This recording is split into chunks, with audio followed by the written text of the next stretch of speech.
봅니다. 베드로전서 4장 12절로 13절 말씀입니다. 찾으셨으면 함께 읽겠습니다. 시작.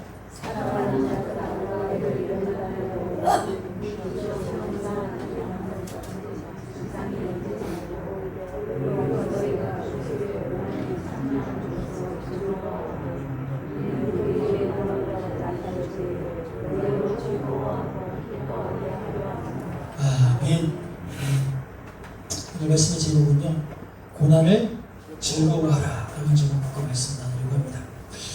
가끔 깜짝깜짝 놀랄 때가 있는데요, 무슨 일에 대해서 반응을 보일 때 보면 우리 막내딸 혜인이하고 저랑 똑같은 반응을 보일 때가 있어요. 누가 이렇게 말을 했는데 대답을 하는데 똑같은 말을 탁 한다든가 뭐 이런 것들 있죠. 이런 것들을 할 때가 있어요. 가끔 머릿속에 흐르는 어떤 찬양을 흥얼거리다가 보면 아내랑 똑같은 이제 뭐 노래를 흥얼거릴 때가 또 있어요.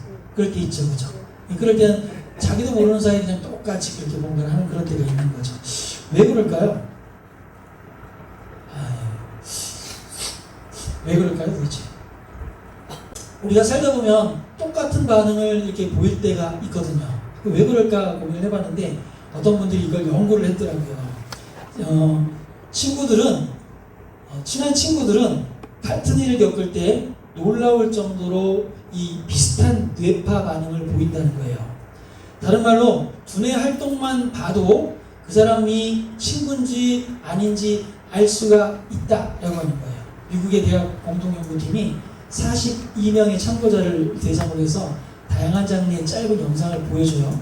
아까 그런 반응처럼 그런 것들을 보여줘요. 그리고 뇌의 어느 부위가 변화가 일어나는가를 뇌 스캔을 하는 거예요. 그 결과를 보니까 친구 사이에 있는 사람들은 뇌파 반응이 매우 비슷하다는 거죠.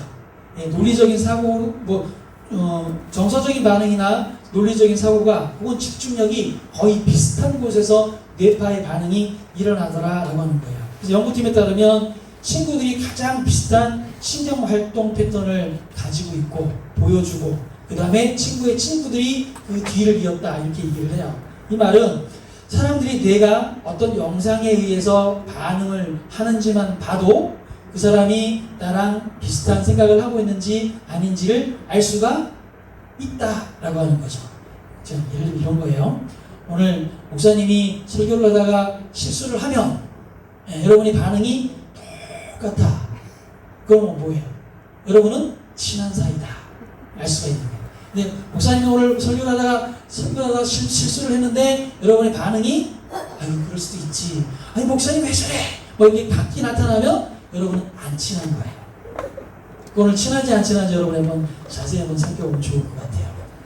연구가 있기 전에 이런 말이 있죠. 우리 조상들이 쓰는 말 중에 유유상종이라고 하는 말이 있죠. 그 말은 무슨 말입니까?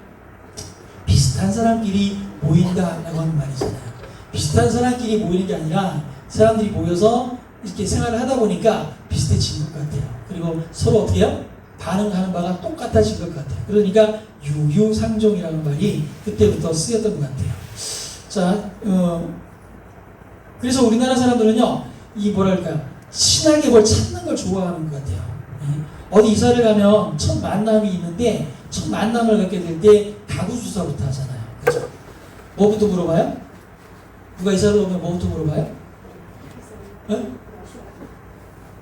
각자 물는 게 다르구나. 네. 어디서 왔냐? 부터 묻죠, 그렇죠? 어디서 왔냐? 그 다음에 고향은 어디냐? 그 다음에 성은 뭐냐? 이름이 뭐냐? 성은 뭐냐? 나이는 어떻게 되냐? 그 다음에 네? 자녀는 어떻게 되냐? 그리고 학교는 어디 나왔냐? 이런 거 쭉 묻잖아요. 그러고 나갔고요. 이렇게 서로 소개를 하고 나서 이렇게 소개를 해주는 거죠. 소개받은 사람이 있잖아. 야가 옛날에 우리 제주도에 놀러 갔잖아. 그 동네에 우리 어디 갔을 때 슈퍼마켓 있었지. 근데 그 슈퍼마켓 주인의 삼촌이 자 친구 이모래. 이렇게 소개를 해요. 그게 뭐 대단한 연결점이라고. 근데 우리나라 사람들은 그런 걸 좋아해. 그죠? 그러니까 서로 이렇게 연결되어 있고 서로 함께하고 서로 동질감을 느끼는 것을 매우 좋아하는 사람들이 한국 사람이다 라고 하는 거예요. 그러니까 영국 교회에 있는 여러분도 서로 뭔가 동질감이 있어야 되는 거예요. 함께하는 뭔가가 있어야 되는 거예요. 기쁠 때는 함께 기뻐해 줄 수 있고 슬플 때는 함께 슬퍼해 줄 수 있고 이런 뭔가가 있어야 되는 거거든요. 어제 제가 우리 전 집사님 전화해봤거든요. 전 집사님 큰 딸한테 전화해봤거든요.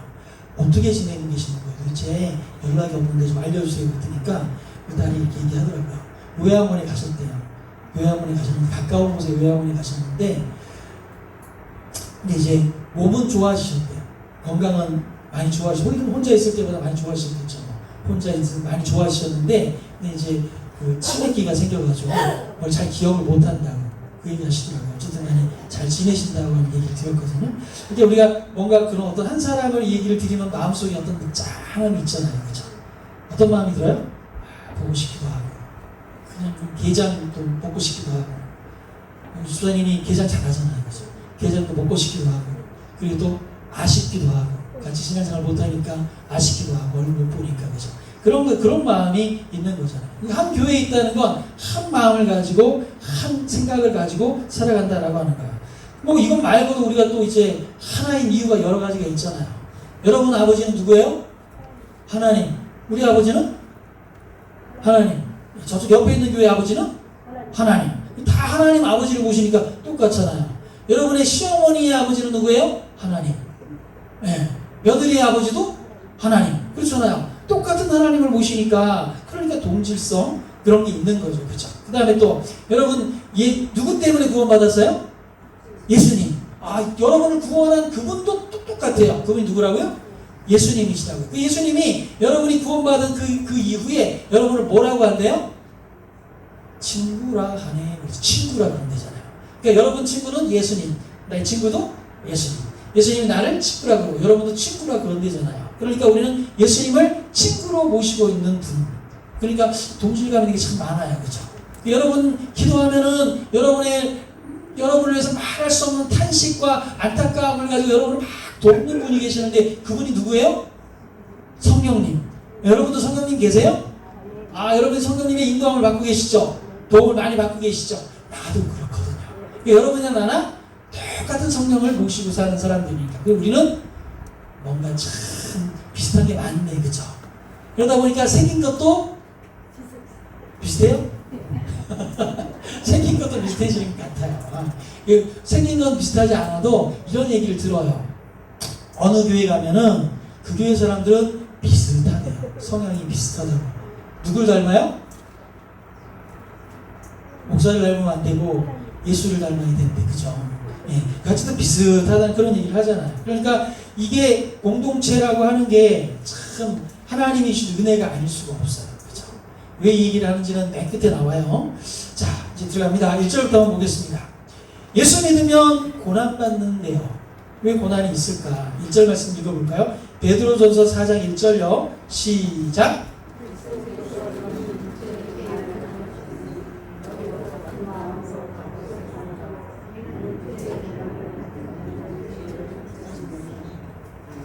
아멘. 여기 보니까요, 그리스도께서 이미 육체의 고난을 받으셨는데, 예수님이 고난 받으신 거 맞죠? 그죠? 육체의 고난, 어떤 고난을 받으셨어요? 채찍에 맞으시고 십자가에 못 박혀 돌아가시고 그런 고난을 받으셨죠? 그런데 너희도 같은 마음으로 갑옷을 삼으라. 너희도 그런 마음 가지고 세상을 이기면서 살아라 라고 하는 거거든요. 그러면서 하는 말이 뭐예요? 이는 육체의 고난을 받은 자는 죄를 그쳤음이라. 여러분도 예수님처럼 살기를 작정하셨죠? 네, 그래서 예수님처럼 자기를 작정하셨기 때문에 여러분이 육체의 고난 정도는 이길 수 있죠. 아멘. 이길 수 있기 때문에 죄를 그쳤죠. 더 이상 죄를 안 짓고 살죠. 그건 아니구나. 그럼 죄를 안 지으려고 노력하는 삶을 살긴 하죠. 그렇잖아요.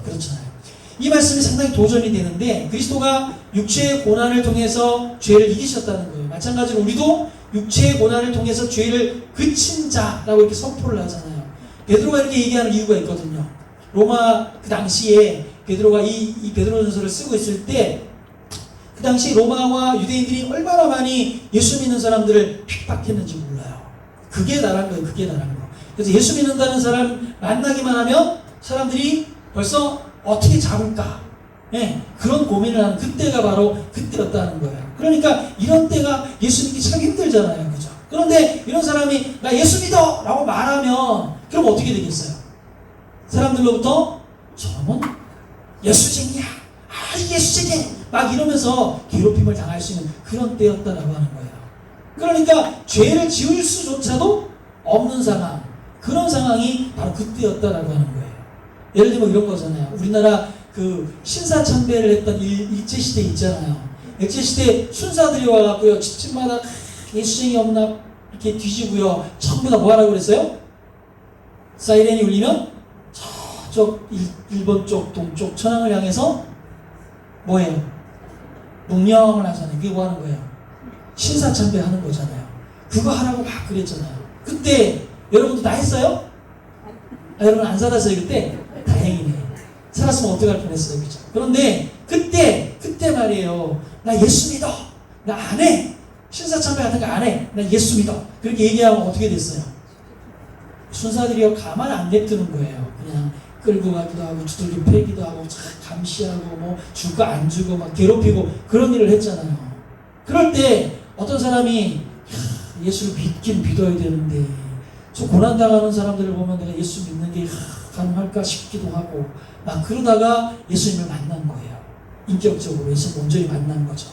성령이 내 속에 들어오니까 그러니까 어떻게 해요? 그래, 예수를 믿긴 믿어야지.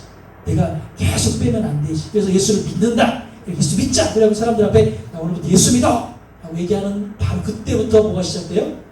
고난이 시작되는 거예요.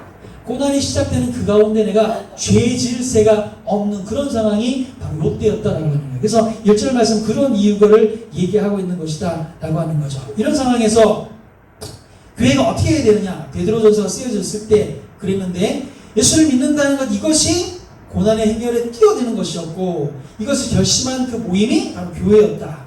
그러니까 죄로부터 당연히 결별할 수밖에 없는 각오가 필요한 그런 사람들의 모임이 교회였다. 이런 상황에서 교회는 서로에 대해서 잘 뜻할 수밖에 없어요. 그렇잖아요. 똘똘 뭉칠 수밖에 없어요. 그렇죠. 우리 식구가 있는데 우리 식구가 이사를 왔어. 이사를 왔는데 너무 힘들어. 동네 사람들이 안 좋아해줘. 맨날 괴롭히고 힘들게 하고 그러면 우리 식구들이 어떻게 해요? 똘똘 뭉쳐야 뭉쳐요. 똘똘 뭉치죠. 그죠? 그럼 마찬가지로 이런 상황이니까 교회가 똘똘 뭉치는 거예요. 그래갖고요, 교회가 서로를 위해서 뭐예요? 기도해주고, 서로를 위해서 도와주고, 서로를 위해서 중보해주고, 그런 거예요. 그게 그때 초대교회의 모습이었다라고 하는 거예요. 이런 일을 당하면은 누가 우리 교회 식구 누가 아프다 그러면 어떻게 해요? 우리 마음이 한결같이 빨리 나아야 되는데 그거 기도하잖아요. 그죠? 5명만 기도하는구나. 다 기도하시죠. 그죠? 기도하잖아요. 그죠? 왜 무슨 소식이 들리는 그렇잖아요. 우리 주변에 있는 교회가 누가 어려움을 당했다 그러면 어떻게 해요? 기도해요? 안 해요? 기도하시죠? 해링교회 왔다 갔는데 해링교회 목사님이 지난번에 부탁을 했잖아요. 그 선교하는 우리 여자 목사님이 계시는데 그 목사님이 복음을 전하다가 유아 유기 혐의로 고소를 당했대요. 그 엄마한테. 애한테 가고 다 설명하고 아이들 많은데 다 같이 설명하고 이해를 하고 그래서 교회를 데리고 왔는데 걔네 엄마가 이 목사님을 고소를 한 거예요. 아이를 강제로 데려갔다고. 네, 그래서 지금 재판받는 중이거든요. 이런 소식을 들리면 어떻게 기도해요? 안 해요? 해요? 안 해요? 해요? 하구나. 뭐라고 기도해요? 왜 기도하세요 그렇게? 네? 그렇게 기도하시라고요. 여러분 하나님 마음이 하나님께서 내게 마음 주시는 마음을 가지고 기도하시라고요. 할렐루야?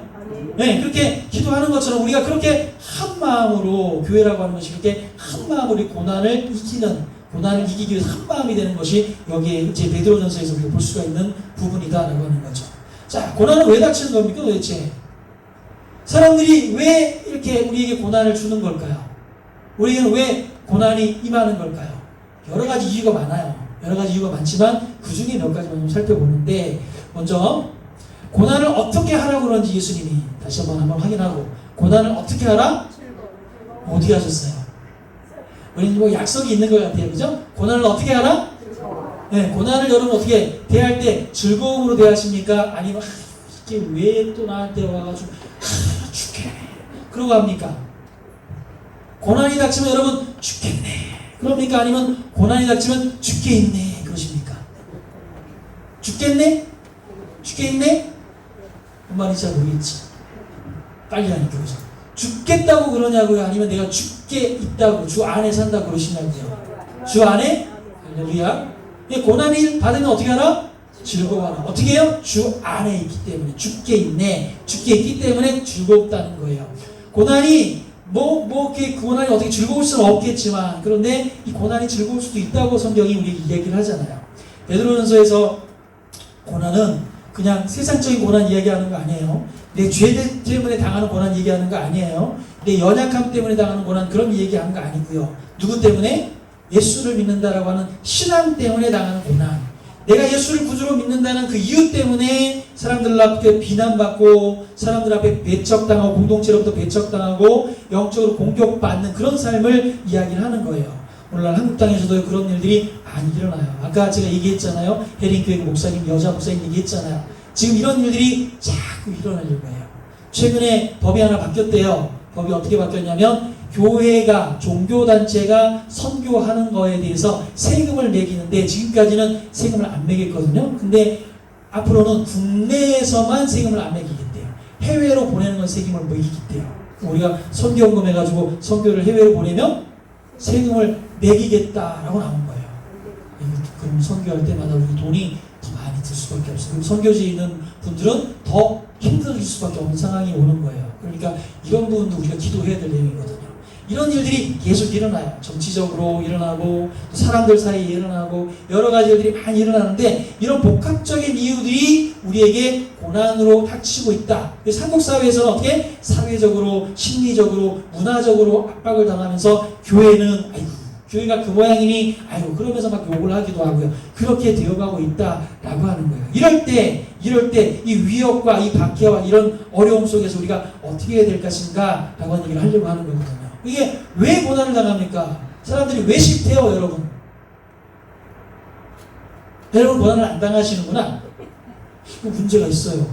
예수를 믿는데 고난을 안 당한다는 건 두 가지인데, 하나는 너무 잘 견디거나, 하나는 예수쟁이가 아니거나 흉내만 내는 거거든요.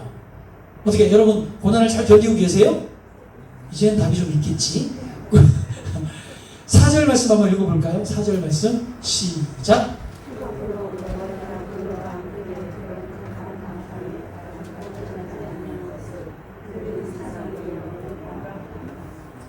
왜 고난을 당하느냐? 첫 번째 이유, 그들과 낯설기 때문에, 다르기 때문에 고난을 당한다는 거예요. 본문에 이상히 여겨라고 번역된 부분은 외국인, 나그네, 낯선 사람의 의미와 같이 쓰이거든요. 그래서 합하면 낯선 사람처럼 생각해서, 낯선 사람처럼 대하여져서 라고 하는 뜻이 돼요. 그러니까 세상 사람들이 보기에는 누가 낯설어요? 그리스도인들, 예수 믿는 사람들이 낯설다라고 하는 거예요. 여러분을 딱 볼 때마다 전혀 낯선 사람처럼 보여진다는 거예요. 전에 안 하던 행동을 자꾸 하고요. 이 사람이 평소에 안 하던 행동을 하면 어떻대요? 죽는다잖아요. 그죠? 여러분 이미 죽었잖아요. 그죠? 누구 안에서? 예수 안에서 거듭났잖아요. 죽었잖아요. 할렐루야. 그러니까 사람들이 보기에 여러분이 당연히 낯설어 보여야 정상인 거예요. 그렇죠? 그러니까 낯선 걸 보면 사람들이 좋아해요, 싫어해요? 별로 안 좋아해요. 이런 거거든요. 친구를 만나면요, 친구들끼리 이야기를 하는데, 이야기를 들어보면요, 가만히 들어보면요, 욕으로 시작해서 욕으로 끝나. 근데 중간에는 말의 본론은 10%밖에 안 돼. 나머지 90%는 욕인 사람들 있어요, 없어요? 봤어요, 못 봤어요? 봤죠? 그럼 제가 한번 흉내 내볼게요. 야, 이렇게 시작해가지고, 그죠? 조금 약으로 그냥, 이렇게 하다가, 그래갖고 어떻게 됐는데, 그게 막, 이 새끼야! 뭐 이렇게 끝나는. 그런 거 있잖아요, 그죠? 그런 사람은 이제 친구라고, 친한 친구끼리 그렇게 얘기하잖아요. 막 그러는데, 근데 어느 날 어떤 한 친구가, 맨날 같이 어울려서 있던 친구가, 그 친구가 그날 따라 욕을 안 하네? 그러면서 그 친구들한테 이렇게 얘기하는 거예요. 야, 나이가 몇 살인데 아직도 그렇게 욕을 하고 사냐? 이제 욕하지 말고 살자, 우리 어른답게 좀 애들도 보고 그러는데, 다르게 한번 살아보자. 욕하지 마, 임마. 욕하지 말고, 어른답게 좀 품위 있게 얘기해. 딱 이렇게 얘기하면, 친한 친구가 그 친구를 보면서 뭐라 그럴까요? 이 새끼 미친 새끼야. 그럴 거 아니에요, 그죠? 여지껏 안 하던 행동을 하니까 미친 것처럼 본다는 거예요. 그게 뭐예요? 이게 다르다는 거예요. 다르다는 거예요. 예? 거리에서 말이죠, 이렇게 침 팩팩 피면서 담배 팍 피면서 말이야, 막 이렇던 사람이 어느 날 갑자기 나 이제 담배 안 펴! 그러면서 담배 피는 사람을 보면 쫓아가고 막 거리에서 담배 피면 어떡해! 그러면 같이 피던 그 사람이 뭐라 그러겠어요? 미쳤나? 어제까지 같이 피던 오늘 왜 이게 그럴 거 아니에요, 그죠? 그게 뭐예요? 낯설다는 거잖아요. 그리스도인이 되었다는 건 뭐예요? 세상에 살고 있던 삶의 모습을 버리고요. 새 사람이 되었다는 거거든요. 그러게 이제 어떻게 해요? 새롭게 삶을 시작하니까 그 사람들이 보기에는요, 평소 나랑 같았던 그 사람이 갑자기 변하니까 뭐라 그래요? 저기 별꼴이네? 그렇게 보는 거예요. 그래서 핍박이 시작되는 거라고 여기 얘기하잖아요. 이상히 여겨서 비방한다 라고 이렇게 얘기를 하잖아요. 성도가 되었다는 게 그런 거 아니겠어요? 그리스도인으로서 신앙의 삶을 살아가기 시작했다는 건 회심하면서부터 거듭나서 전혀 다른 삶을 살게 되었는데 옛사람은 버리고 이제 무슨 사람이 됐어요? 새 사람이 된 거잖아요. 그러니까 옛 습관대로 사는 삶은 있어야 돼요? 없어야 돼요? 없어야 되는 거예요. 잘못된 것, 죄된 삶은 통째로 다 어떻게 해요? 싹 쓸어 버리고 이제부터는 어떻게 해요? 하나님이 기뻐하시고 하나님이 영광이 되고 하나님의 능력이 드러나는 하나님의 사람다운 삶을 살아내는 거. 그래서 사람들이 볼 때 저 사람은 하나님 믿는 교회 다니는 사람이 맞는 것 같아. 그런 이야기를 듣는 사람이 바로 그리스도인이라고 하는 거거든요. 그래서 우리가 그렇게 하나님 앞에 살기 시작하니까 사람들이 당연히 싫어한다고요. 대표적인 사람이 누구예요? 바울. 바울이 예수님을 믿는 사람들을 어떻게 하는 사람이었어요? 잡으러 다니는 사람 아니었어요. 또 어느 날 베데스다 아니고 다메섹에서 예수를 만났잖아요. 그죠? 다메섹에서 예수를 만났는데 그날부터 확 변했잖아요. 그래서 어떻게 이제는 예수를 잡으러 다니는, 예수 믿는 사람을 잡으러 다니는 사람이었는데 그가 어떻게? 예수 믿으라고 전하러 다니는 사람으로 변했잖아요. 그러니까 같은 유대인 입장에서 보면 어떻겠어요? 같이 잡으러 다니는 사람들 입장에서 보면 어떻겠어요? 저 인간을 그냥 두면 돼요? 안 돼요? 안 되는 거예요. 그 사람을 그냥 둘 수가 없는 거예요. 그러니까 어떻게 해요? 핍박하는 거예요. 그게 예수 믿는 사람들이 당한 핍박이었다. 다르기 때문에 당한다. 핍박을. 그 다음에 두 번째 뭐냐면 규칙이 있는데 예수 믿는 사람들은 자꾸 규칙을 깨요. 이건 이제 세상적인 규칙을 얘기하는 거예요. 우리가 하나님의 법과 세상의 법을 놓고 싸워야 할 때는 누구의 법을 따라야 돼요?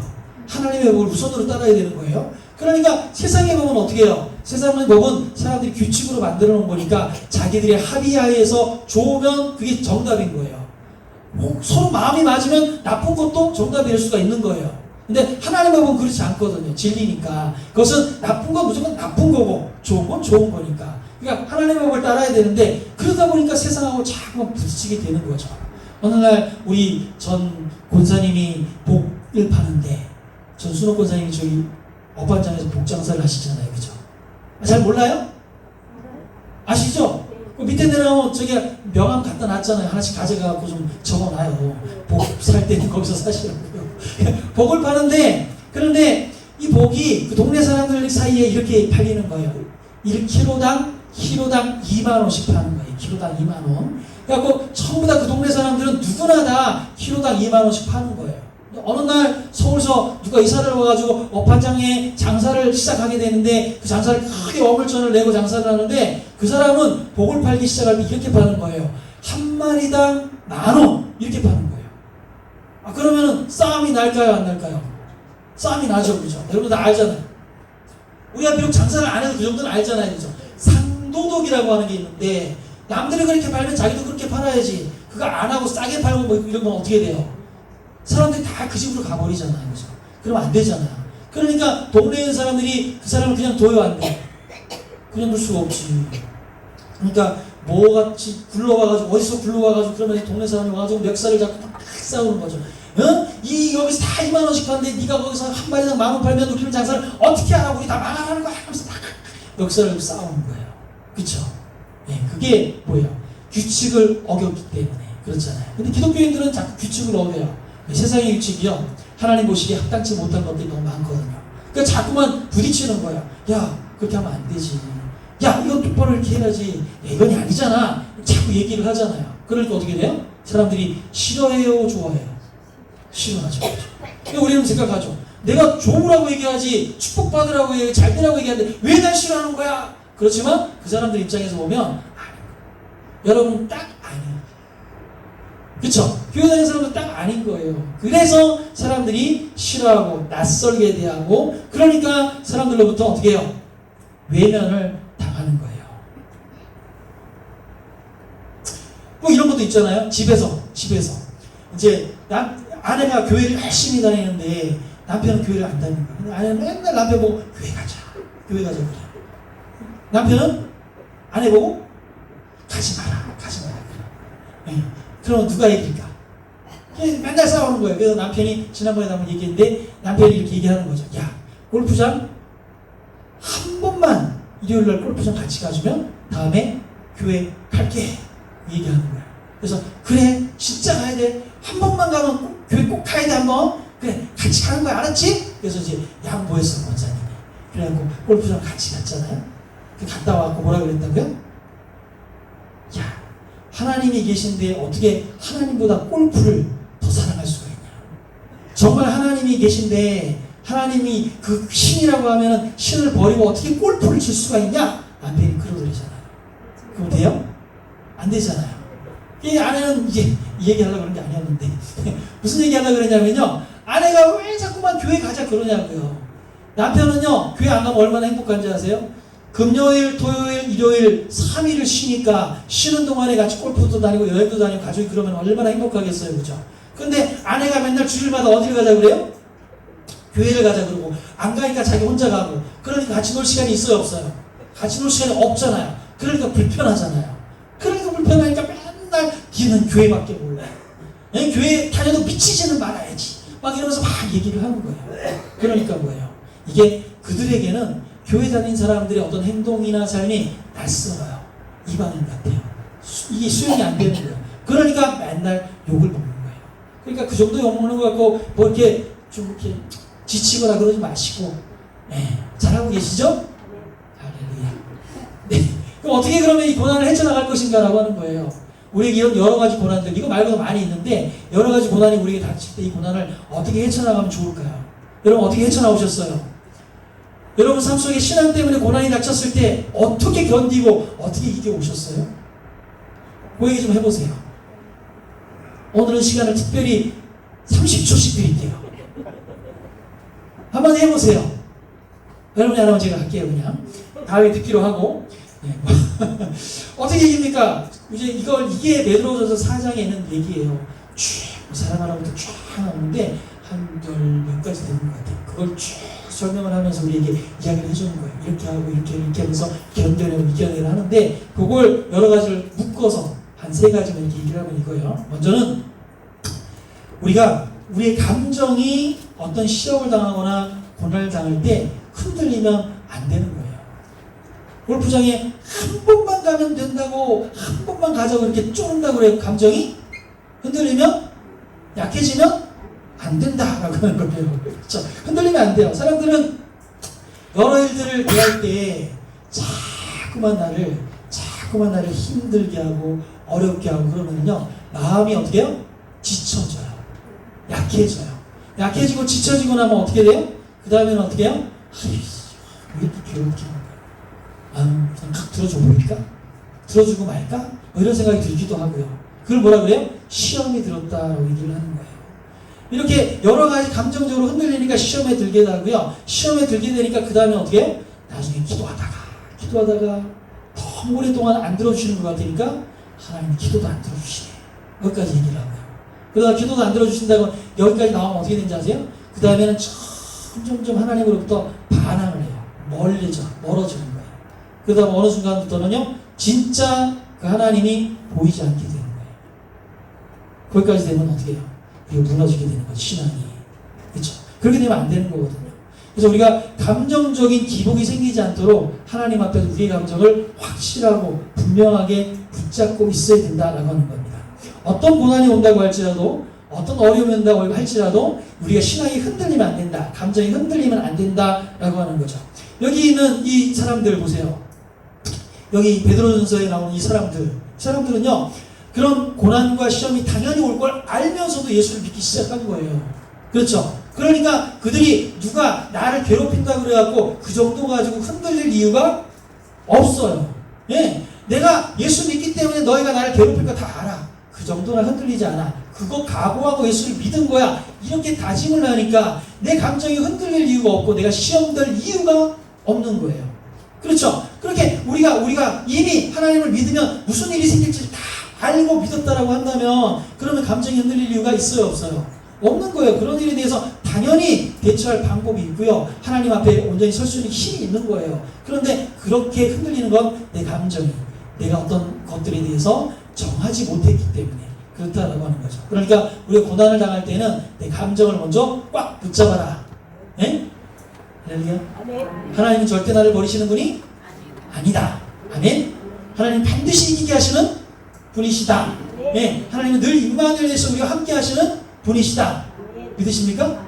예수 이름으로 무슨 일을 예수 이름으로 명령하면 하나님이 이루신다. 아멘. 그게 증거잖아요. 그렇게 흔들리지 않는 감정을 붙잡는 신앙이 있어야 된다라고 하는 거. 그래서 하나님 안에 기뻐하고 또 기뻐할 수 있는 삶. 그건 어떻게 가능합니까? 하나님은 어떻게 하실 줄 알기 때문에, 끝을 알기 때문에, 너희가 무슨 일을 해도 하나님은 반드시 이룰 것을 알기 때문에 기뻐할 수밖에 없는 거예요. 노아 아시잖아요. 노아 아시죠? 그 왜 산 위에다 배를 만든 사람 노아 있잖아요. 노아가 그 긴 세월 동안 배를 만들면서요 한 번도 흔들리지 않잖아요. 사람들이 얼마나 많이 괴롭혔겠어요. 바보 같은 게 산에다가 배를 짓는다고. 그렇잖아요. 게다가 그게 배가 얼마나 큰데 저 큰 배를 그냥 몇 년 동안 짓는 거예요 도대체. 그러면서 얼마나 못 믿겠어요. 그러면서 사람들 다 오라고, 예? 오라고 그럴 때마다 아이고야 네가 오라 그러는데 세상에 비가 온 적이 한 번도 있어요, 없어요? 한 번도 없었다. 그런데 무슨 세상에 비가 내리겠냐. 그러면서 얼마나 많이 괴롭혔겠냐고요. 그런데 그 괴롭힘을 당했던 노아가 어떻게 해요? 그 길을 인내하면서 가는 거예요.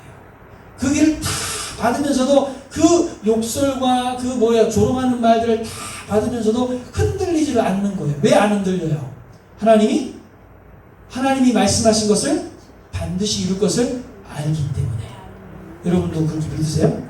아세요? 그러니까 그는 늘 하나님이 자랑스러운 거예요. 늘 하나님 때문에 사는 거예요. 하나님이 나를 선택했다는 거. 내가 하나님을 선택했다는 거. 이게 너무 기쁜 거예요. 그런 기쁨 여러분에게 있으시죠?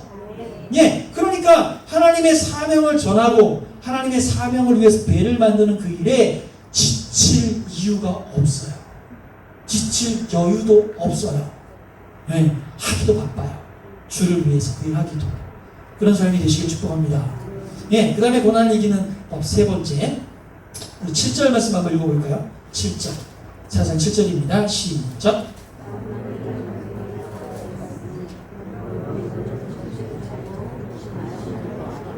네, 고난을 이기는 방법에 대해서 얘기하는데, 구체적으로 얘기하는데, 뭐 하라고요? 금방 온다. 금방 마지막이 온다. 그러니까 뭐 해라? 정신 차리고 기도해라.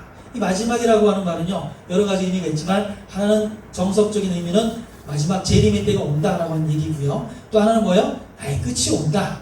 내가 신앙생활 열심히 잘하다가 주님 만나시는 그날, 이제 이 세상이 끝나는 그날이 곧 온다라고 하는 얘기일 수도 있고요. 순교의 날이 곧 온다라고 하는 얘기일 수도 있고요. 어쨌든 만물의 마지막이 가까웠으니 그러므로 너희는 뭐하라? 정신을 일단 차려라.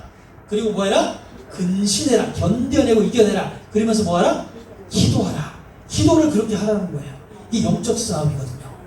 우리가 고난을 당할 때는 영적인 능력을 가지고 있어야 되거든요. 영적인 능력을 가질 수 있는 방법이 뭐냐면 하나님과 교통하는 거예요.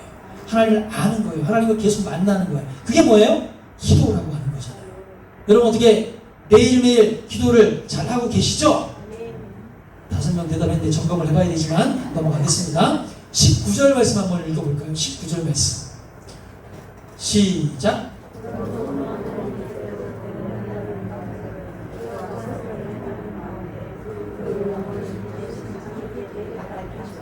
아멘. 하나님의 뜻대로 고난을 받고 있는 나는 어떻게 해야 되느냐? 먼저는 선을 행해야 돼요. 선이라고 하는 것은 하나님의 뜻에 맞는 삶을 얘기하는 거예요. 하나님의 뜻에 맞는 삶을 잘 행하면서 그 가운데 뭐예요? 나의 영혼을 누구에게? 믿보신 창조주께 나를 어여삐 보시며 나의 모든 것들에 대해서 책임지시고 나를 끝까지 견디도록 힘주시고 도울 사람을 보내주시고 먹을 것들을 채워주시고 그러신 하나님 있잖아요. 그 하나님께 뭐 하라고? 의탁하라. 하나님께 나를 맡겨라. 여러분, 제가 질문 하나 드릴게요. 내가 인생을 사는 게 쉬울까요? 하나님이 나와 함께 인생을 사는 게 쉬울까요? 여러분 아시네요? 살아보셨구나. 네. 그쵸?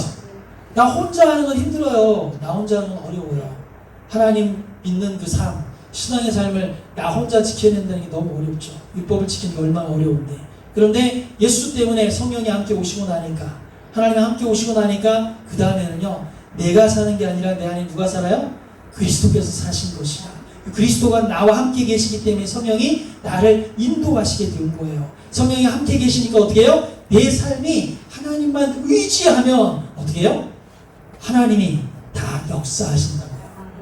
그러시던가요? 어떻게 여러분의 문제를 놓고 하나님 앞에 기도해 보셨습니까? 하나님께 맡겨 보셨습니까? 하나님이 하시던가요? 안 하시던가요? 하시는 게 맞긴 한데 왜 이렇게 늦는지 모르겠어요. 하나님은 내 때 안 해주시고 하나님 때 해주신다니까요. 아, 승질나요. 그런 분도 계시긴 해요. 그렇지만 하나님의 때가 맞아요. 내가 생각하는 내 때가 옳지 않아요. 다르잖아요. 하나님이 나보다 온전하신 분이세요. 할렐루야? 난 부족하거든요. 그러니까 내 때에 하나님이 맞추는 게 맞겠어요? 하나님의 때에 나를 맞추는 게 맞겠어요? 하나님의 때에 나를 맞추는 게 맞겠죠? 할렐루야? 그러니까 여러분 이렇게 하나님 앞에 내가 하나님을 의탁하면 하나님 역사하신다는 거예요. 이렇게 되니까 고난을 겪는데, 고난을 당하는데 그 고난이 즐거울 수밖에 없어요. 하나님 옆에 계시고 나와 함께 하시고 나를 지켜주시고 나를 보호하시고 이기게 하시고 넘어서게 하시고 어떻게 끝날지 알게 하시고 방법을 보여주시고 우리를 이끌어주시고, 그러니까 아멘을 안 하고 아멘도 하시고, 네. 그렇잖아요. 그러니까 하나님 앞에 고난을 당한다는 것이 얼마나 기쁘고 얼마나 즐거운 일입니까? 이제 이 세 가지를 말씀드렸는데 하나를 더 말씀드리는데, 이게 뭐냐면 교회라고 하는 공동체가 한 마음이 되어져서 견뎌내야 된다는 거예요. 이 고난이라고 하는 거. 사람은요, 우리가 한 마음이 되면, 이 교회라고 하는 한 마음이 되면 하나의 모습을 볼 수가 있거든요. 처음에 우리가 말씀드렸잖아요. 처음에 이런 얘기 있잖아요. 친구는 뇌파가 비슷하다고. 여러분, 교회에 어떤 일이 일어났는데, 교회에 어떤 일이 일어나면 여러분의 마음이 다 동일하면, 그쵸? 그럼 뭐라고? 친구라고. 네, 친구라고. 어떤 일이 생겼는데, 어떤 일을 해야 되는데 여러분 마음에 다 동일한 마음이 생기면 어떻게 해요? 친구라고. 그게 뭐예요? 공동체이고요, 교회라는 거예요. 하나님 안에 하나 됐다는 거거든요. 그러니까 어떻게 해요? 그 교회는 서로를 위해서 이렇게 해야 된대요. 8절부터 11절 말씀인데요. 8절부터 11절 말씀 한번 읽어보겠습니다. 시작.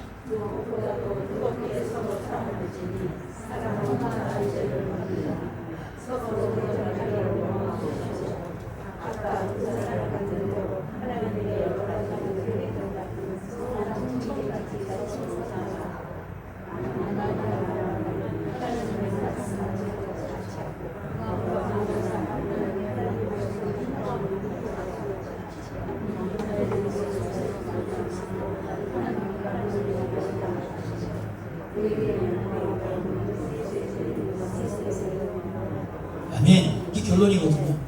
여러분이 해야 될 일, 교회 공동체로서 교회 안에서 함께 해야 될 일, 서로 어떻게 하래요? 사랑하는데 어떻게 사랑하래요? 뜨겁게 사랑하래요. 여러분 옆에 사람을 탁 만지는 순간 뜨거워, 이해할 정도로 이렇게 사랑하라는 거예요.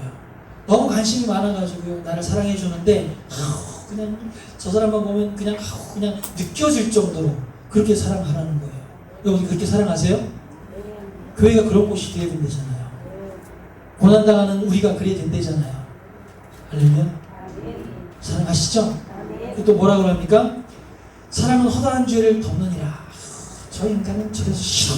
그럴 필요가 없어요. 사랑하면 다 용서가 되는 거예요.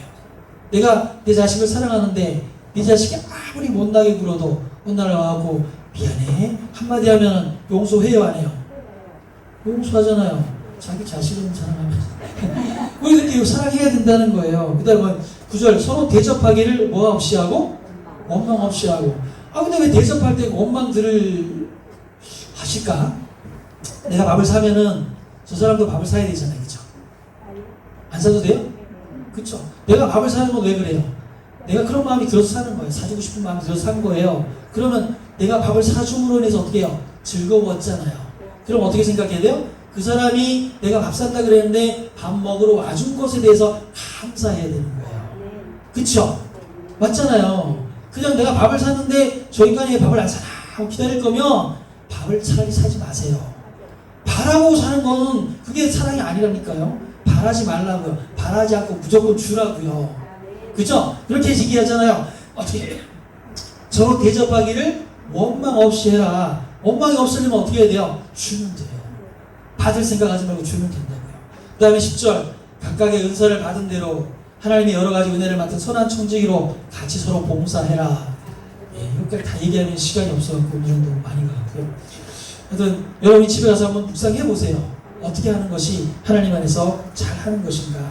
고난은요 우리를 성숙하게 만들어주는 거예요. 예수님이 뭐라고 말씀하셨어요?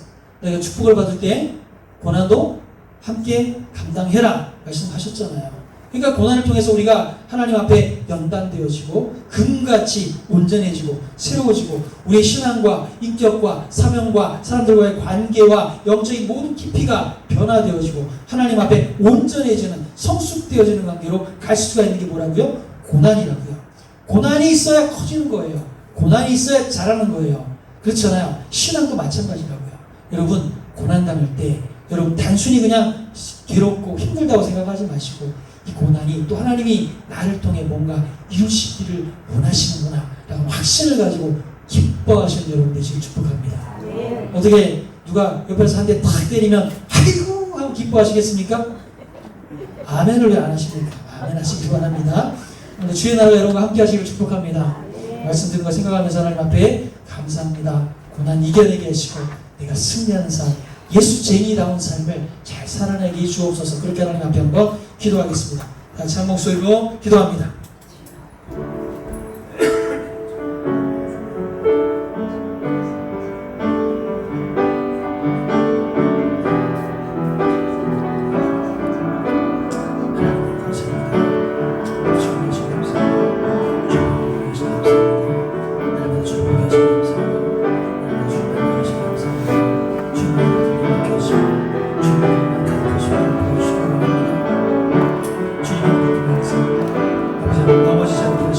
시험 들지 않게 하시고 주로 인해서 승리하게 하시고 주로 인해서 이기게 하시고 주로 인해서 한마음되게 하시고 주로 인해서 하나님의 사람 되게 하시고 주 하나님의 의인게 하시고 주로 인해서 모든 것들을 이루어가는 온전한 삶이 우리 삶이 될 수 있도록 축복하여 주옵소서.